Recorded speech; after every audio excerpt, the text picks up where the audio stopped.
Hello. I acknowledge and pay respects to the elders and traditional owners of the land on which our 4 Australian campuses stand. Welcome to today's webinar in the Centre for Global Business's ongoing webinar series, New Ways of Seeing. Today, we're keeping with that theme with our speakers, Professor Sharman Hartel and Justin Carrero. They'll speak to you about some pretty cutting edge research into neurodiversity, which refers to differences in people's brains, basically, and how leaders can also embrace these sorts of variations in workplaces. So that seems super interesting. Professor Hartel is among the leading organizational behavior scholars in Australia and is recognized internationally as an expert on organizational psychology with over 200 journal publications and multiple awards and recognitions. She's also super busy nurturing future research leaders, one of whom is Justin Carrero, who is her PhD student at University of Queensland and who also completed his PhD confirmation just this morning. So congratulations. And he's undertaking his research on the topic of neurodiversity, inclusive workplaces, and HR practices related to that. I'm really looking forward to this presentation. We hope that you enjoy it. Please use the chat function to ask any questions and we'll do our best to get to as many of those as we can at the end of the presentation. And that's all from me. So I'll just pass it over to you, Sharman and Justin. Thank you, Cora. So as indicated, we are really pleased to present this cutting edge research. And I should say that Justin and I and the research team that's behind this research, we also want to acknowledge the traditional owners of the land, both past, emerging, and present, knowing that there are people attending the webinar from around the country.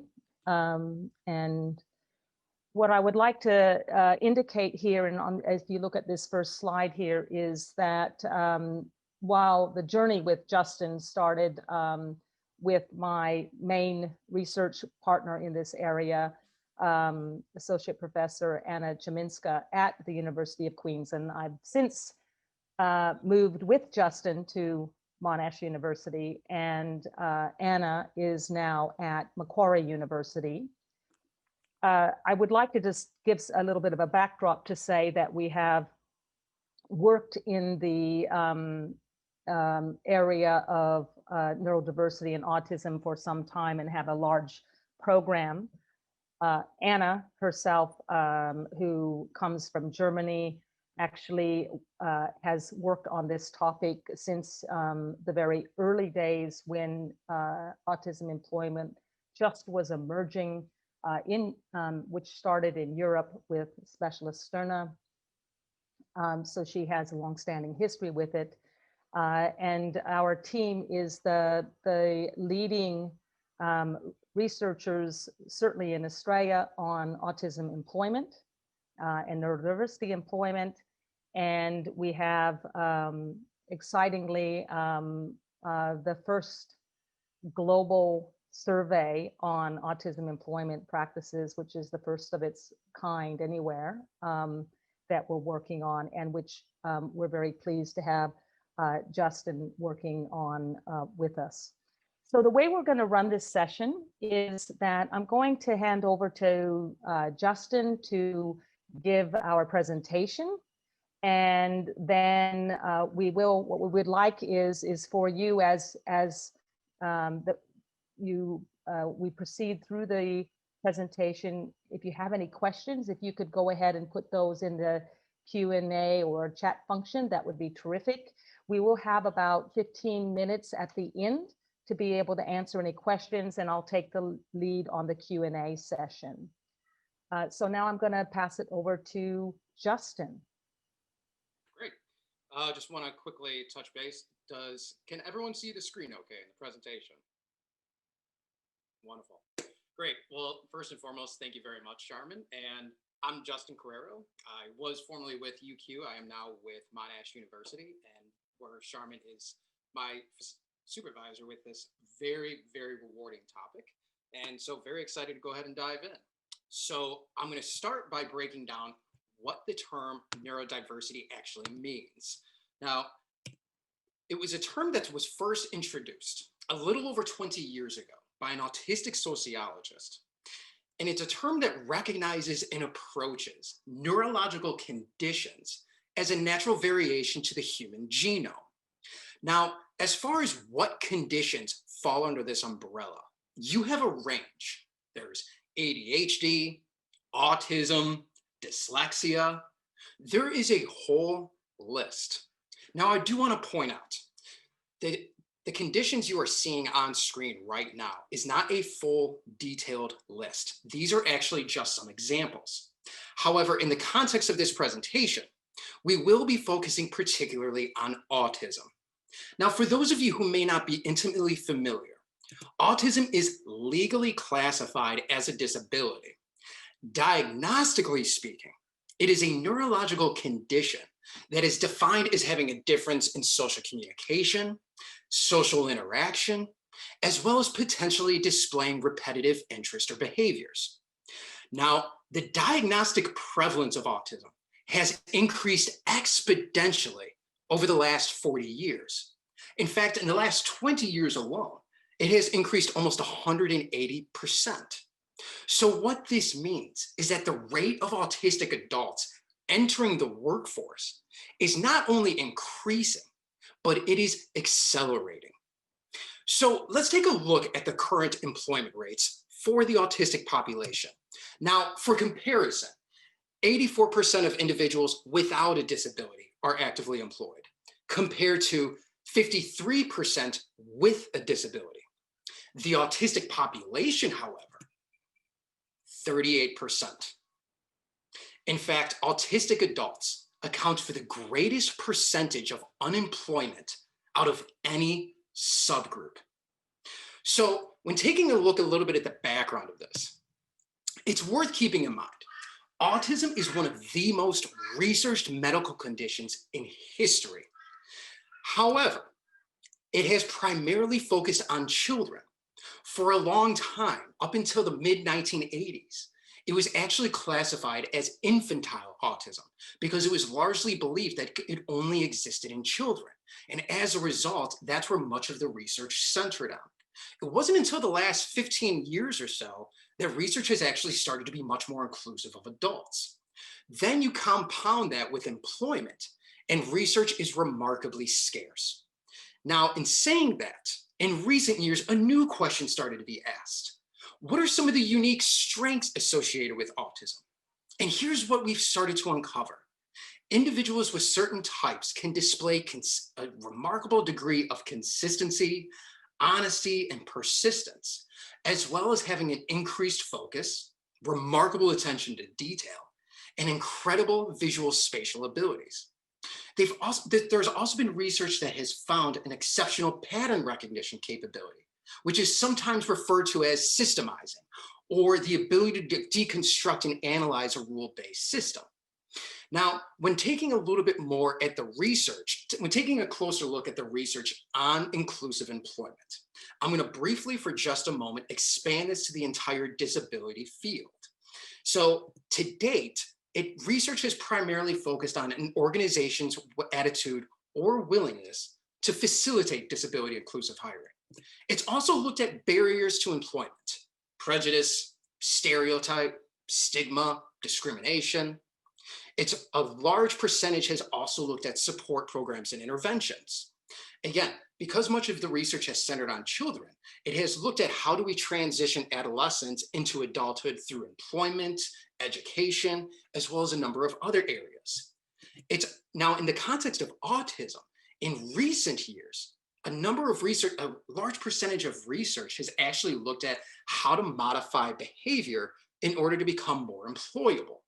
It's also looked at social integration difficulties and economic advantages. So as you can see, it's quite fragmented, and there's a real auspicious opportunity here to really uncover more about this. Now, I'm about to start explaining, I'm going to tell you a quick backstory of a very interesting organization that was a real pioneer in all of this. Specialist Turner. You may have heard of them.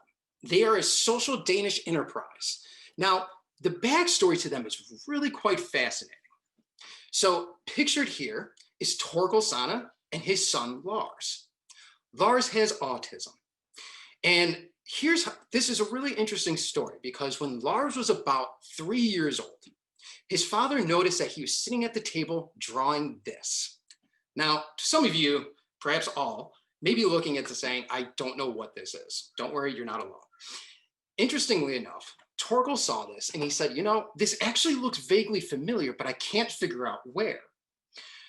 As it turns out, 2 days prior, they were on a trip across Europe and Lars was sitting in the back seat taking a look at the road map. What he was drawing here was an exact replica of one of the maps he saw.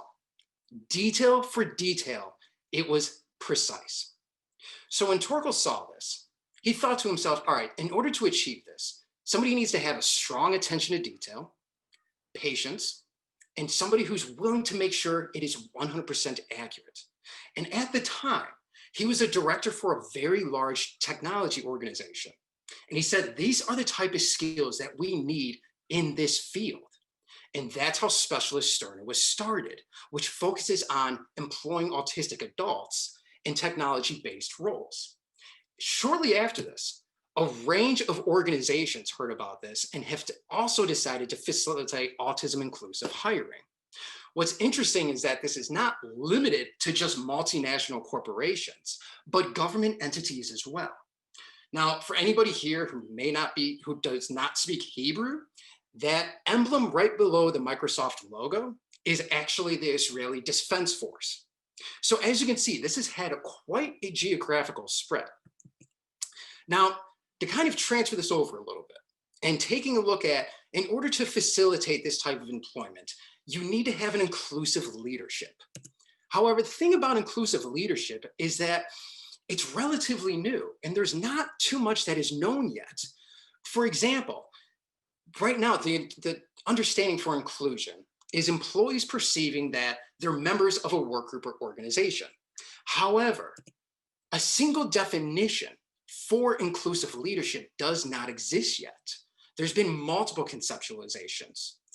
Having said that, though, there are 6 key principles that make up this. First, psychological safety. Does an employee feel like they can be themselves and can feel like they're allowed to be part of the organization? Humility. From the leader's perspective, do they display a sense of authoritative attitude or are they much more humble? Employee collaboration. Pro-diversity beliefs.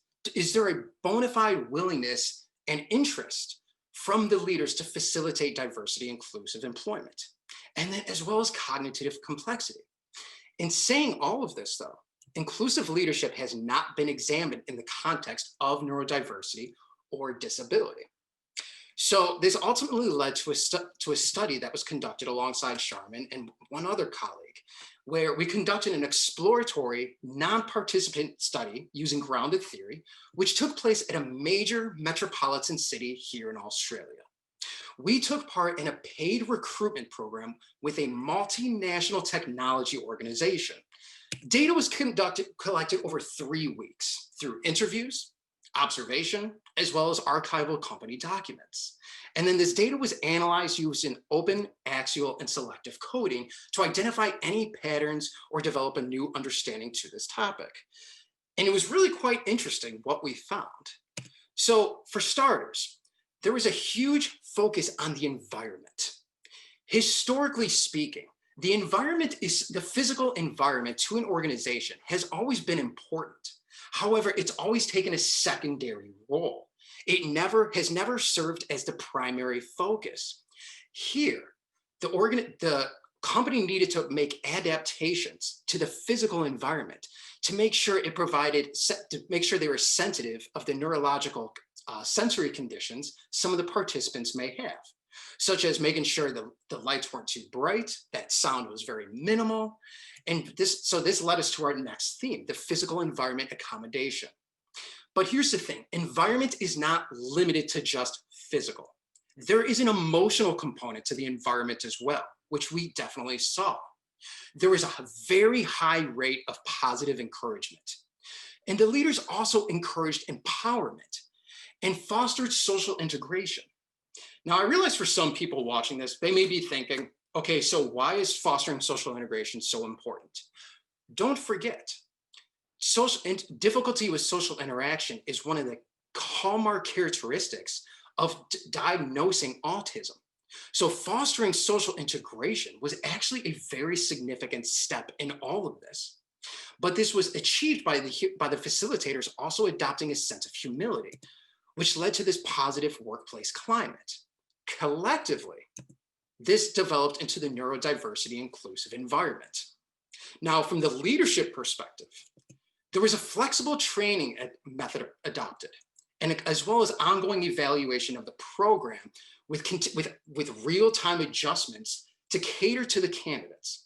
So in other words, at the end of every day, the facilitators would come together, evaluate how the candidates were progressing, and then they made real-time changes to their program that day to allow for the candidates to adjust if they were falling behind or if they were ahead of schedule. They also made real-time changes during the presentations. If they noticed somebody was not following along or maybe struggling, they immediately changed the content of their information. This was quite interesting because historically in organizations, training is often treated as a very rigid structure. There's not a lot of real-time adaptation. So to see this and have the focus center on the participants first, rather than the organization, led us to our next theme, which was adaptive management. Finally, when it came to the assessment of the participants, this was done on a collective basis between all of the facilitators. And what was even more interesting is that one of the participants in the program actually took on a leadership role about halfway through. That was not planned, that was not intended, but that's what happened as a result of all these other aspects of the empowerment, creating a psychologically safe environment, positive encouragement. And that led us to our next theme of shared stewardship. And between these two, facilitated neurodiversity inclusive leadership. So what are some of the practical takeaways from this? From an inclusion perspective, it's important to be cognizant of the medical view. And what the medical view is, it views conditions based on diagnostic traits, kind of what you saw in the beginning when I showed the diagnostic definition of autism. It's defined based on what a person, how somebody does something different from the rest of the population, or what somebody is not able to do. The problem to that is that the focus becomes on what's missing rather than a person's work capability. So instead, view neurological conditions or any disability as a way of how to best communicate and structure work processes. Again, thinking about specialist sterna and how they started, the focus for that stemmed from identifying a person's strengths and building off of that, rather than looking at what they could not do. Next, the environment is significantly influential. You have the physical component, which is being mindful of the neurological sensitivity of some participants may display, such as bright lights or sounds, but there's also a workplace design aspect to it. Changes don't have to be major. They could be quite minimal, actually. And then finally, less is more. But don't forget, there's an emotional component to this.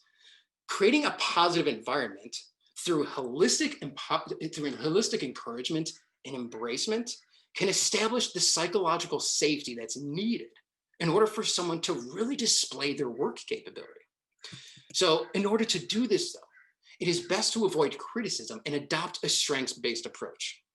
Now, from a leadership perspective, communication is essential. In particular, a style that is very clear.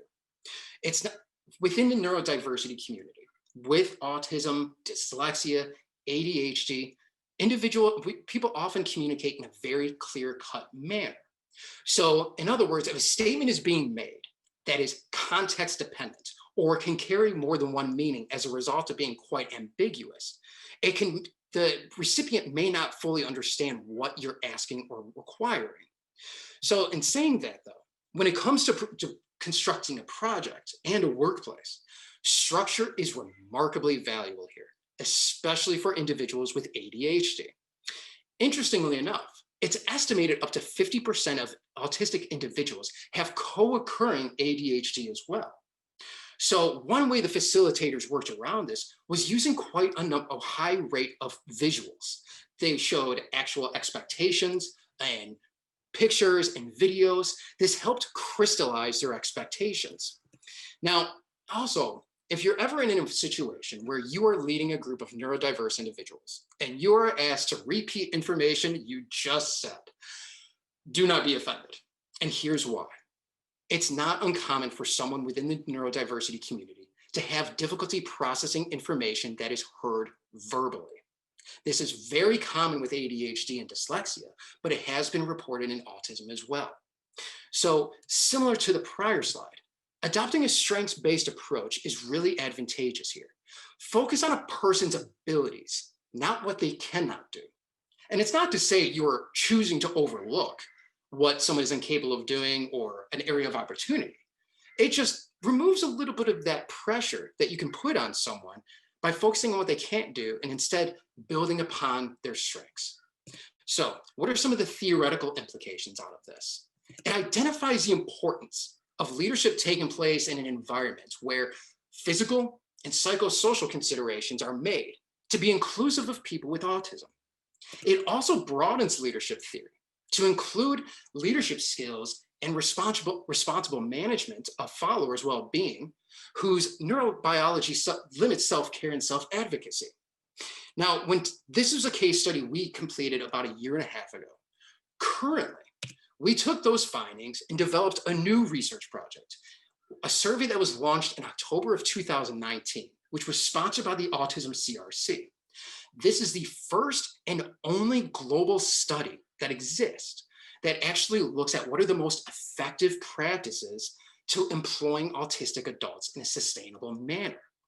And here's what's really unique about this.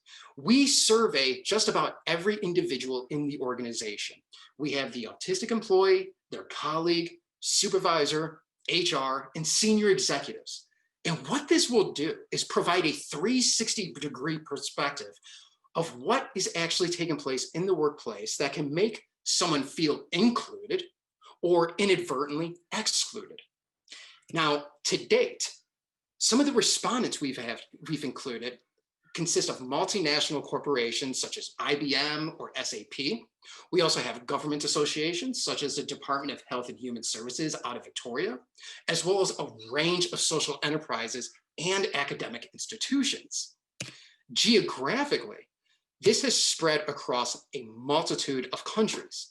Currently, we have respondents from Australia, New Zealand, India, multiple countries in Europe, such as Netherlands, UK, Germany, Belgium, as well as across North and South America, including Canada, Colombia, Mexico, and United States. So this is a study that is still ongoing. And if it's something that you think you would be interested in participating in, just want to provide some contact information as to how you can get involved. Now, having said all of that, thank you very much for attending. Hope you've enjoyed the presentation. Thanks, Justin. I see that we have a few questions, and I'm going to just pop in there. And then while I answer these questions, anyone else is free to put it either in the Q&A function, or I believe it's possible to get in through the mic function as well. So Christopher Coney has 2 questions. So the first thing is talking about this incident of autism that in the presentation slide, you noticed how the percentage of individuals has been rapidly increasing. And Christopher asked, couldn't this just simply be because we're better at diagnosing? The best sort of current thinking on this is that it's a combination of both of these, is that it's both, yes, we are definitely better at diagnosing, but there is also scientific thinking that there is also some increase in it, which is, it's not exactly clear at this point. There are, also biological studies and other things going on, trying to understand about this increase. I think I'd like to add around that. Nonetheless, one of the things that's very interesting is that what we're seeing in organizations as well is that sometimes what's happening is that you're finding individuals who they could be, in their 50s or something, and then they might had or 40s, 50s, 60s even, and they're just getting diagnosed. They lived their whole life not realizing that they were on the spectrum. Some of them learn it because their child is eventually diagnosed, and then as their child goes through that process, they start discovering, well, hang on, that I have a lot of those things, and then they themselves realize it. So we also have some individuals that are older adults who are only just learning it, and unfortunately didn't have some of that early intervention.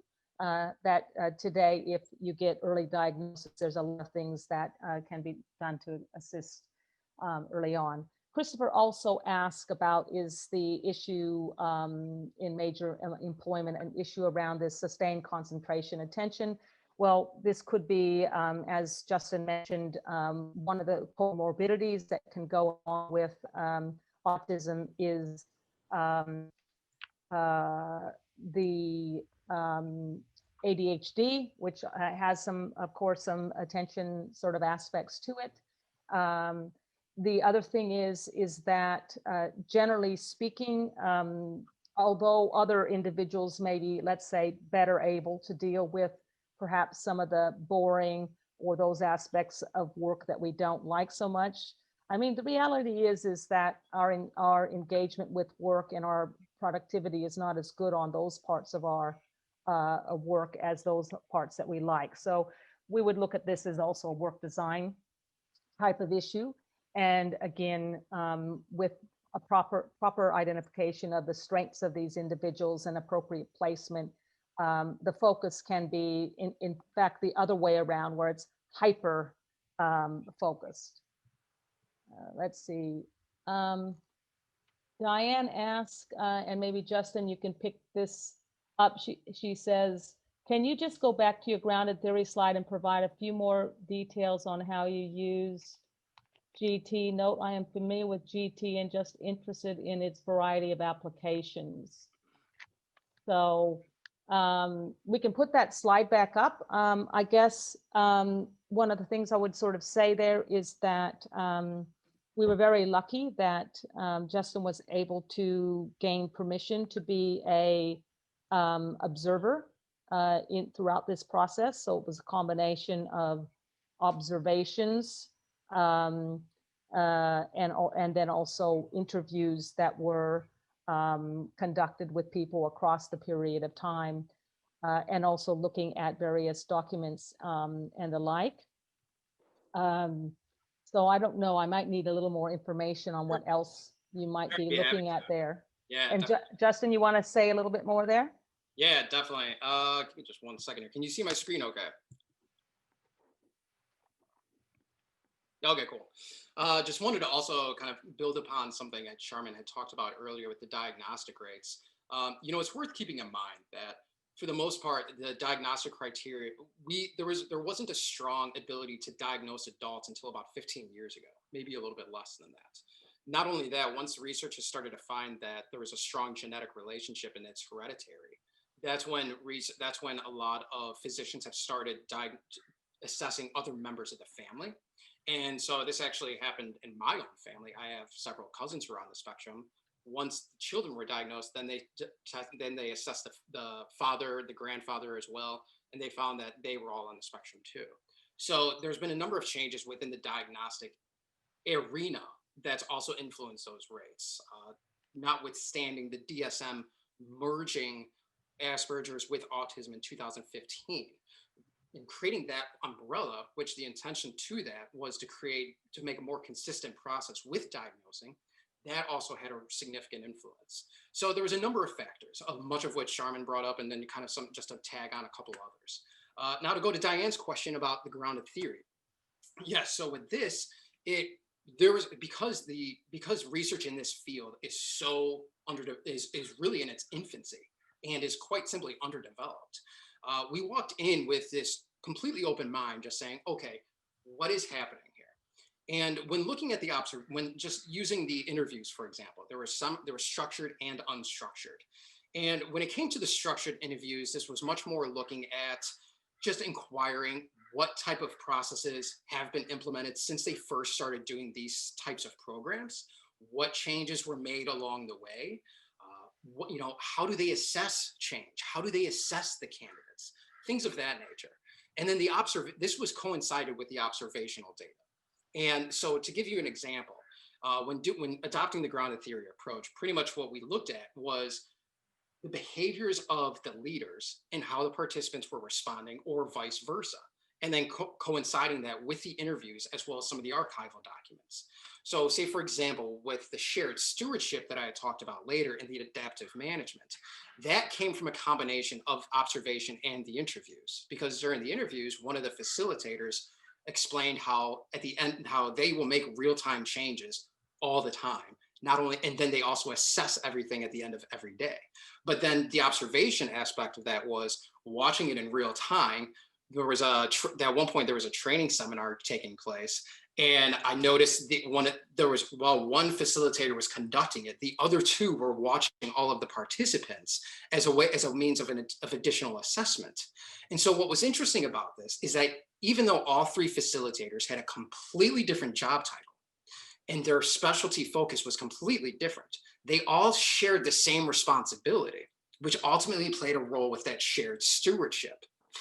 Not only that, in the middle of that training seminar, one of the facilitators signaled to the one conducting the training seminar as a means of saying, hey, slow down the speed of speaking and let's repeat what we just said. And observing that kind of led to this idea of like, okay, there's a level of real-time adaptation here that's centered around the focus of the candidates, not on what the organization thinks should be, not based around the organization itself. So those are just a couple examples of how grounded theory was used in those situations to develop the framework that we did. Of course, it went much more in depth than that when looking at different aspects of like the emotional environment. There was a number of statements that were said by all the facilitators. A practical example in how it related to the empowerment and positive encouragement being, there was one point, anytime a student or a participant asked a question, I never once heard a facilitator say the word no, which was really quite interesting. Because when you think about that, it was never no, it was always, well, that's a good idea, but what if we try this instead? So there was a holistic encouragement to this, to find a way to help them build confidence and build upon their skills. And so this was a common, again, using the combination of the interviews mixed with the observation, those are just some examples of how we use those elements and the grounded theory approach to build the framework that we did. And it's also worth keeping in mind, because this has never really been researched before, we didn't have a theory to go off of. There wasn't anything to build from. So this was just building it for us. We had to build this from scratch. But yeah, those are just some examples, actually. All right, thanks. Sorry, can I just jump Justin. in, Sharman? Sorry to interrupt you, but Christopher's been waiting patiently to ask a question. He's raised his hand, so we've Sure. given him access to ask a question directly. If Yes. that's okay. Go ahead, Christopher, if you can hear me. Yeah, thank you. Can you hear? Yes. Yes. Oh, thank you. Look, thanks for the presentation. It's very, very interesting. But I've got perhaps two questions. The first one is this, that over the last 100 years or so, and perhaps increasingly, we have our experts in different fields, including in the medical fields, and including, of course, psychology and psychiatry. The extra, more and more diagnosis of aberrations in human existence. And as you know, the DSM, there's a new edition of it a couple of years ago. And one of the concerns, even complaints within medicine itself and outside, is that we're tending to medicalize things that are really, if I can put it this way, normal aberrations. Because even those of us who think we are probably normal, like me, I'm guessing I'm normal, you know, everyone has their quirks and their strengths and weaknesses and so on. So, you know, if I can just talk about my own family, I've got my oldest son, he's 16, and he's, let me put it this way, he's obviously autistic, but I don't want him to grow up, and he knows he's autistic to the extent that he can comprehend that.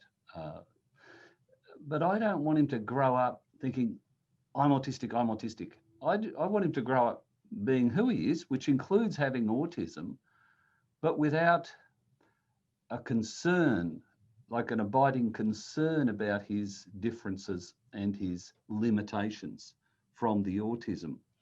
So I'm a bit torn here, because you guys and other professionals in this area want to ultimately help people with autism and other disabilities. But in helping them in some way, you are perhaps eroding their autonomy. That perhaps is too strong. So it is not meant to be an offensive comment. And in my opinion, perhaps a better thing is a kind of non-technical approach, whereby if human beings were generally, and I think in some cases they are, if human beings were generally tolerant and had goodwill toward others, then this would go a long way towards making life better all round. So Christopher, I think, firstly, I'd like to say thanks for those comments. And I think we're totally on the same page. But as you said, if human beings were more accepting and alike. And so, in fact, what we need to do is we need to look at ways of moving humans towards that positioning. And one big piece of this is even about, understanding, even the whole construction of disability. So, more contemporary thinking on disability is that it's entirely a social construction. That it is the limitation is something that is set up in, say, by the environment. So you can imagine for many types of, and of course this, I think you can't extend this to every potential thing, because it'd probably be very hard for certain types of disabilities to think about maybe a context where perhaps that is something functional, but it may just be that we haven't discovered what that is. Okay, so I mean, it's interesting in some ways. Let me give you an example. So there used to be, I don't know if anybody listening had an opportunity to go to it, but at one point there was a exhibition in Melbourne that was called Dialogue in the Dark, and this was run, the gentleman who started this, which he started in Europe, and he then had an exhibition here for a while in Melbourne, and it was called Dialogue in the Dark. And the whole premise really was to kind of try to illustrate to people about, maybe to have them think differently about sort of so-called disabilities. And people would come into the exhibition, which was in pitch darkness, total blackness, and their guides were blind people. And the idea there was to then say, well, in that context, who's the person with the disability?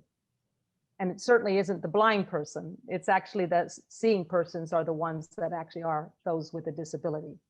So I think, one of the things is that this has been it's a problematic sort of, perspective that we've had around disability, and scholars have been, as well as, of course, activists have been working hard to try to change some of these types of views out there.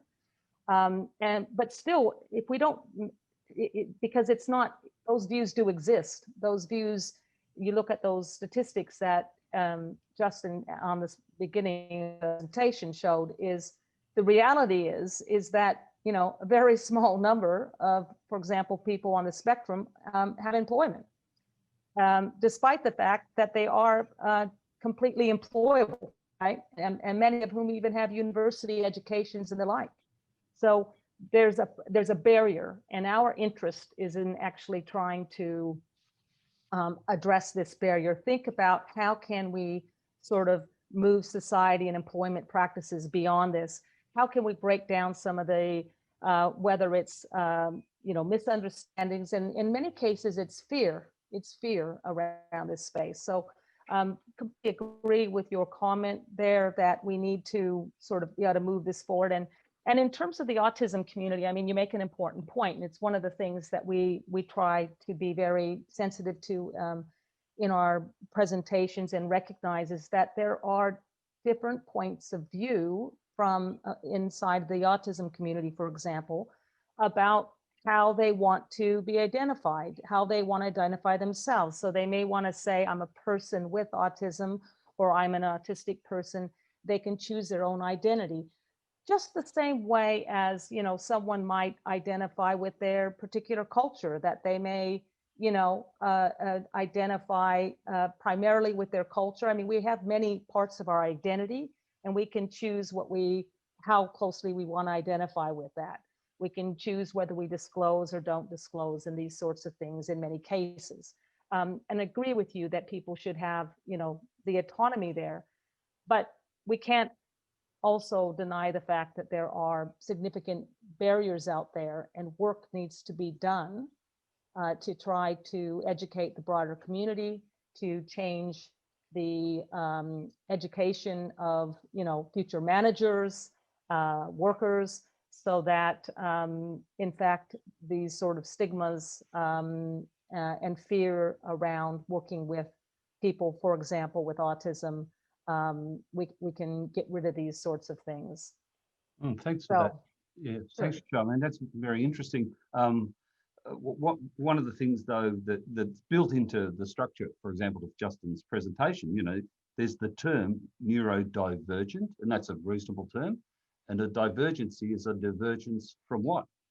From something, however porous or however grey the boundaries are, it's a divergence from normal. We have to accept that. But there's another, if I could, the divergence is typically thought of as the divergence from what we call typical. I'll often now the word is neurotypical or atypical. And I would say that what that's trying to communicate, and it's always hard with language to get this right, but what the communication is that the majority of individuals, fit this neurological profile, and then you have, smaller numbers, so minorities. And as we know, this happens in diversity research all the time, is that anyone in more minority categories, often we have to work more at getting some understanding around that, and to think about what facilitates their inclusion into workplaces or into society. Thank you. Yeah, and if I just one more quick point, I'm taking all the time, but in relation, Chris, sorry, this has to be the last one because we've got a lot of interesting questions. Sorry, but it was in relation to something Charmaine said. I know that in America there's sort of exactly polar opposites. One group of was one autism organisation where everyone wants to highlight their autism and say how special they are, and one group which wants to say, no, I don't want to be recognised as that at all. I just want to be recognised as someone in the community, and that highlights that big difference there. Yep. It's there's a saying, which if people haven't heard of it, and that the autistic community widely uses, and it's, if you've met one autistic person, you've met one autistic person, pointing out that each person is an individual, and they should be able to, like all of us, choose the way that we want to identify, express our identity. So thanks for that. I think the next question is from Penny that I have. She says, did our research look at the work experience of autistics during COVID-19 times and working from home, Zoom fatigue? Well, I mean, certainly some of the data collection spans that time. We didn't ask that question specifically, but can I say around that is we're actively, because we have an ongoing research program in this, collecting from a variety of sources. One of the things we're also aware of that has actually been a very effective practice for at least some autistic employees is fully online organizations. But even if you're a fully online organization, because in some ways the nice thing about doing things potentially online is it can remove some of the issues around social communication and those expectations. But of course, all of us, and you know, anybody's going to get at some point, you know, fatigue, and that's not really any different there. But in fact, what's interesting is that you know, if you look, there's even certain things on that you can find on Google, for example, where autistic individuals are saying, giving advice to others about how to effectively work in an online environment, because they sort of even recognize that as something that they're really strong at. So I think it's an excellent example. If you look at people who have been, you know, particularly adversely affected by remote working, is we know that extroverts have suffered more than introverts. And certainly a good portion of the, you know, autistic population has, if they've been able, sadly enough, if they've been able to keep their employment position, have been able to, by and large, to adapt to this environment well, because it's for many a preferred environment. I'm trying to move here down. We have, I may not say your name right, Kwang Swan. What and how would you suggest to start to get a project of hiring autism people if an organization would like to get something going? Do we need to hire a specialist, e.g. a psychologist, to assist in planning and managing this? That's a very complicated question, because I think it depends a bit on the size of your organization, what kind of work you're sort of doing, how many autistic individuals that you might want to hire. In some cases, it may be that you would partner with some of these social enterprises that can help in that process. Given we don't have that much time left, I would actually encourage you, if your organization's interested, could you please get in contact with us, because we can actually help you actually with that very question. That's, you know, one of our areas of interest and expertise, and we have a lot of connections there, and certainly can talk to you about moving that forward. But there's not a one size fits all approach to that. Hi, Sen, I see there's a question from you. Nice to see you here. I wonder if the study includes individuals who have both high and low functioning autism, as the latter might have more barriers to employment that requires a wide range of cognitive skills. Do you think both types of individuals have equal access to employment? Okay, great question, Sen. Our focus on this was, well, the language that you're sort of using there, high and low functioning autism, that's one kind of language. We've also kind of looked at it a bit as, you know, high and low support needs. We were limited with our study is that the individual had to be able, you know, also with our ethics approval, to be able to essentially give their own, be in a position where it could be argued that they had,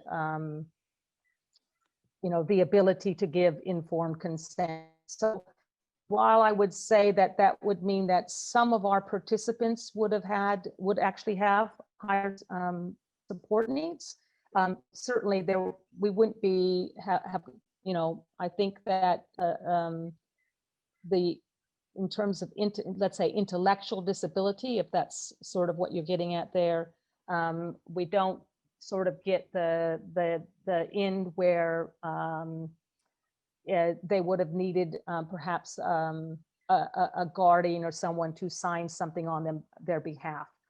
So they're not in this study.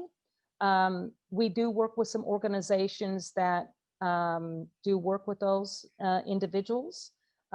So I think the interesting thing where you say, do you think both have equal access to employment? The thing is that individuals that have, like, I guess you might call low, sort of that are low functioning, in some ways they have more, let's say, support to getting some type of work. It may not be work in a a private organization. It may be work in sheltered workshops, but and part of the reason for that is, one, they're disclosed. They have the support through perhaps something like the NDIS.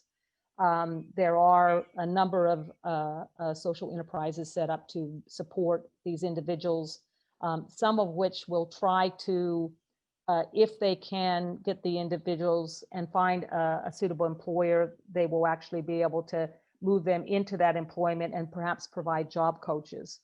The problem with some of the high functioning individuals is that many of them can, let's say, pass, is they like to use the word sort of pass as, so that means that they don't want to disclose. And if you don't disclose, then you don't have any of those supports available to you. And a number of these employers that are hiring autistic individuals, they do it through a program that actually requires you to have disclosed. And the reason they do that is so they can also draw on government funding. Government funding requires that the individual involved discloses, actually has an official diagnosis, and that they disclose that to the employer. So those individuals who choose not to can actually particularly run into challenges in that they will not be able to go in through one of those specifically targeted programs for autistic individuals. And they are unlikely to be getting any support for that. But because of some of the limitations, because unfortunately, organizations still sadly rely very heavily on the sort of interview process, face-to-face interviews, which autistic individuals tend to do very poorly in, they certainly will have very high barriers. I'm kind of moving through a bit quickly, realizing we're running out of time and there's a few more questions. Thanks, Sharma. So, Andreas, let's see, it's one to it. Okay. Okay. To what extent are the people responding to our survey sort of representative? Since they're all in employment, they're probably mostly individuals with weaker symptoms and mathematical memory skills. Well, the reality is we actually have different kinds of organizations participating in our survey. So they're not just the private companies. You're right. The private companies, they actually tend to take the, as they say it even themselves, the cream of the crop sort of thing, and often very much in the STEM areas. But we also have in our sample government organizations and these social enterprises who take, individuals that are would represent a wider range. And I've already mentioned about, we did for ethics approval need to have individuals who could provide informed consent. And then. And Nilu. Let's see, Nilu. Hi, great to have you on board. Let's see. Yep. So basically, she's just confirming our comment that everybody needs sort of there's certain elements, and that was one of the things in that grounded theory study. One of the things that we were really trying to understand is and to unpick when we were trying to say, well, what is sort of this sort of kind of neurodiversity inclusive sort of culture look like, right? Work environment. And so we wanted to understand, so what's different about that than, let's say, the typical things we know that you need for a positive work environment for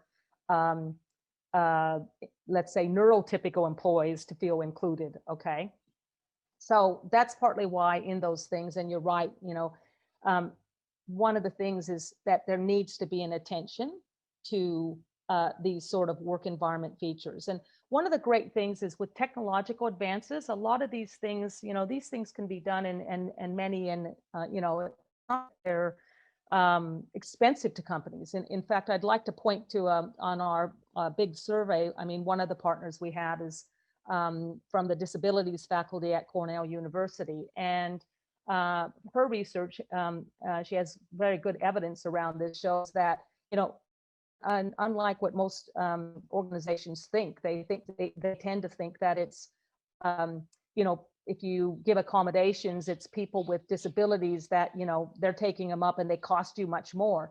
Well, actually, the evidence shows it's people without the disabilities that are taking up those opportunities even more. So it's not true. It's a myth that it's somehow much more expensive to somehow accommodate people with various types of disabilities, including people with autism. Because we mentioned each autistic individual is unique, you need to actually understand what their needs are. So not every autistic person has, sensory sensitivity, for example. But if for example, noise is a problem, they can wear noise canceling headphones, for example. So it's partly about understanding what the individual sort of needs in their work environment, and really, and to me, if as a scholar, frankly, this is really what good work design should do for every employee, is really understanding, the strengths of individuals and those sorts of things that might somehow create barriers to their being as productive as they could, and really trying to provide them with that type of an environment that lets them excel. So, and I think we're almost out of time. So I think we are, and I think that's all the questions addressed as well, Sharman. So thanks for leading that. I'll let you go with it. You were sort of totally on top of it, so I'll let you sort of take those questions on. And thanks for handling that. And thank you to both of you for the wonderful presentation and super interesting work that you're doing. Justin, congratulations on your confirmation. Looking forward to seeing some further, excellent outputs coming out of this research. Yes. And yeah, thank you to all the attendees and participants. We hope you enjoyed the webinar, and we look forward to seeing you at the next one, which will be by one of our sort of up and coming early career researchers who's just joined the Department of Management, Kathy Soon. So look out for the advertising material around that webinar as well. Okay, have a good weekend all, and thank you. thanks, everyone. Thank you, everybody. Bye.